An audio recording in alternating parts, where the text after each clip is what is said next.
सबसे पहले तो आप सभी को नवरात्रि की हार्दिक शुभकामनाएं। तो यहाँ मैं आपको कुछ पोशाक दिखा रही हूँ जो मैं मेरे माता रानी के लिए इस नवरात्रि में परचेज़ किया है।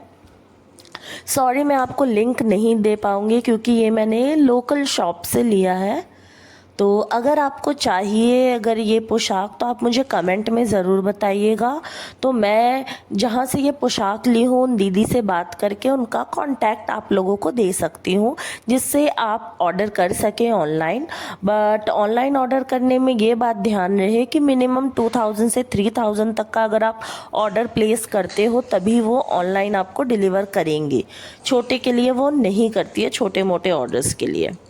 तो यहाँ पे मैं आज फर्स्ट डे येलो कलर का ड्रेस चूज़ की हूँ पोशाक अपनी माता रानी को पहनाने के लिए। और ये जो कुंदन का हार है ये मैंने खुद अपने हाथों से बनाया है। एक्चुअली बनाई थी मैं ये जन्माष्टमी के लिए, पर मेरे लड्डू गोपाल शायद इसमें बहुत छोटे हो गए और मेरी माता रानी के लिए ही ये बना। तो मैं मेरी माता रानी को ये कुंदन का हार और इयररिंग्स पहना रही हूँ, जो दोनों मैंने अपने हाथों से बनाया है।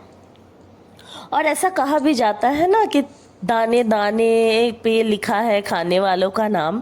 तो यहाँ खाना तो नहीं है, बट ये ज्वेलरी मैं बनाई थी अपने लड्डू गोपाल के लिए, बट बन गया मेरी माता रानी के लिए। और हम सारी औरतों का श्रृंगार चूड़ी बिंदी होती ही है। तो यहाँ पे मैं मेरी माता रानी को चूड़ियाँ पहना रही हूँ, नाक का नथ डाल रही हूँ। मुझे पर्सनली नथ बहुत पसंद है। तो मैं कलश स्थापना तो नहीं कर रही हूँ।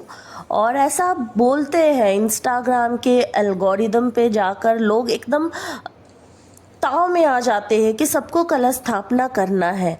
यार, कलश स्थापना में बहुत नियम होते हैं, बहुत सारे विधि विधान होते हैं जो हम ऐसा नहीं कह रही हूँ कि हम नहीं कर सकते, हम कर सकते हैं। बट प्लीज़ अगर आपके मन में श्रद्धा भाव है तभी आप कलश स्थापना करें। ये देख दिखाव में आकर आप ना करें। हमारी श्रद्धा हमारी भावना की बात है। तो माँ को देख दिखाव नहीं चाहिए, बस आप दिल से उनका पूजा करें, दिल से उन्हें अपनाएं तो माँ आपके घर ज़रूर आएगी। तो मैं माँ को अस्त्र शस्त्र धारण करवाने से पहले थोड़ा बहुत उसका पूजा अर्चना भी कर लेती हूँ, क्योंकि हमारे हिंदू शास्त्र में माँ हो या किसी भी देव देवी हो, उनके अस्त्र शस्त्र अपने में एक अलग महत्व रखते हैं। तो उनका अच्छे से पूजा करके ही धारण करवाए, मेरा तो यही मानना है। तो बस मेरी माता रानी बन के तैयार हो गई है। मैं बस पूजा करूँगी, नॉर्मल दिया जलाऊँगी। आप चाहे तो दुर्गा सप्तशती का पाठ कर सकते हैं। अगर आपके पास टाइम नहीं है, आप नहीं कर सकते हैं, तो आप दुर्गा चालीसा का भी पाठ कर सकते हैं। और अगर दुर्गा सप्तशती आप पढ़ना चाहते हैं but chapter wise chapter read नहीं कर सकते हैं, तो भी आप मुझे कमेंट में ज़रूर बताएं। मैं आपको एक लिस्ट बनाकर प्रोवाइड करूँगी अगले वीडियो या अगले रील में। अगर आपको डिमांड में चाहिए तो मैं आपको बताऊँगी कि आप चैप्टर्स ना पढ़ के कुछ पर्टिकुलर चैप्टर्स होते हैं वो रीड करोगे तो भी आपको पूरा फल मिलेगा दुर्गा सप्तशती पढ़ने का।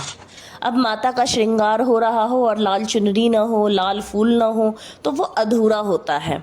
और लाल रंग हमारे सौभाग्य हमारे सुहाग की निशानी होती है। और हम ऐसा कहते भी हैं कि सुहाग की निशानी, सुहाग का सामान आप जितना दान करोगे ना उतना ही माँ खुश होती है।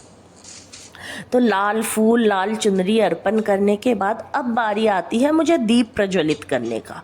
तो दीप प्रज्वलित भी अगर आप अखंड दीप जला रहे हो तो वेल एंड गुड है।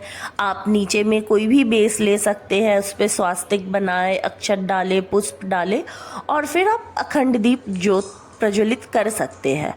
बट अगर आपको प्रज्वलित नहीं भी करना है तो एटलीस्ट अखंड दीप का अगर आप नहीं नियम कर सकते हो तो सुबह शाम ज्योत जलाए, माँ के सामने पूजा करे, आरती करे, माँ को भोग लगाए। माँ को दिखावा नहीं चाहिए। आप प्यार से माँ को एक ध्रुवा भी अर्पण करेंगे ना तो माँ बहुत खुश होगी।